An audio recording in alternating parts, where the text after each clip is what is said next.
Yorana et bienvenue dans ce tutoriel consacré à l'agriculture, Te Itera. Aujourd'hui, dans cette série des savoir-faire qu'il faut faire savoir, nous allons parler de la greffe et plus particulièrement de celle qui est pratiquée sur les agrumes. Les citrons sont pleins de pépins et donc de graines, alors pourquoi ne pas simplement les replanter? Comme vous allez le voir, il y a plusieurs raisons à cela. Il faudra donc utiliser la greffe pour obtenir un fruit de qualité. Le greffage est une technique utilisée pour avoir des plants sains qui ne véhiculent pas les maladies. Cette technique consiste à implanter un greffon sur un porte-greffe.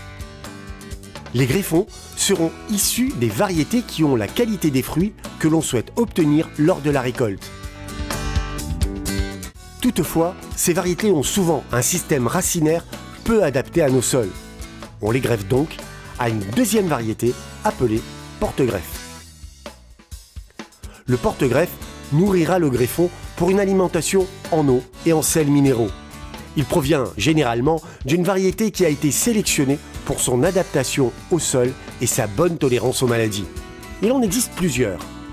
Parmi eux, le Citrus volkameriana, dit CV, qui sera implanté sur un sol sec et bien drainé. Ce porte-greffe a de nombreuses qualités.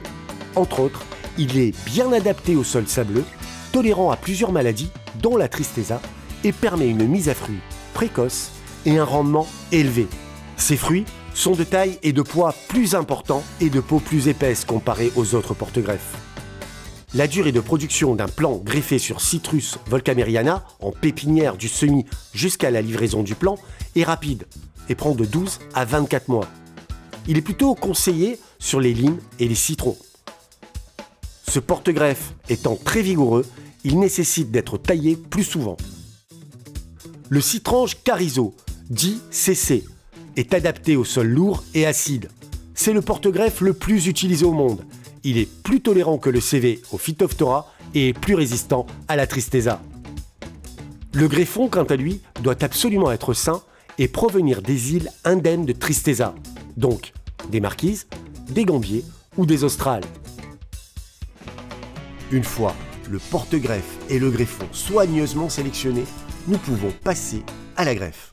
Dans un premier temps, nous allons préparer le porte-greffe. On retire les épines et les branches de la zone à greffer. On pratique délicatement une incision en écusson afin de pouvoir glisser le greffon à l'intérieur. À présent, on prépare le greffon. On taille celui-ci et on extrait la partie qui sera greffée. On glisse alors le greffon dans le porte-greffe et l'opération est terminée. Il ne reste plus qu'à protéger la greffe avec des bandes plastiques jusqu'à la cicatrisation totale de la plante. Vous venez d'assister à une opération de greffage d'un citronnier. Pour en savoir plus, je vous invite à cliquer sur le lien sous la vidéo pour télécharger un fichier qui vous apportera des compléments d'information. Pour éviter la contamination des plants entre eux, notamment la tristeza et la gomose, il faut penser au nettoyage des outils. Il est conseillé de désinfecter les lames des outils avec de l'alcool à 90 degrés ou de l'eau de javel diluée entre chaque arbre, que ce soit pour une taille, une greffe ou un marcottage. Si les outils en inox sont moins sensibles à l'oxydation et à la rouille, ils doivent être désinfectés de la même manière. La greffe est souvent considérée comme un art. Il y a ceux qui réussissent et les autres. Alors comme le veut la croyance populaire, il faut avoir la main verte.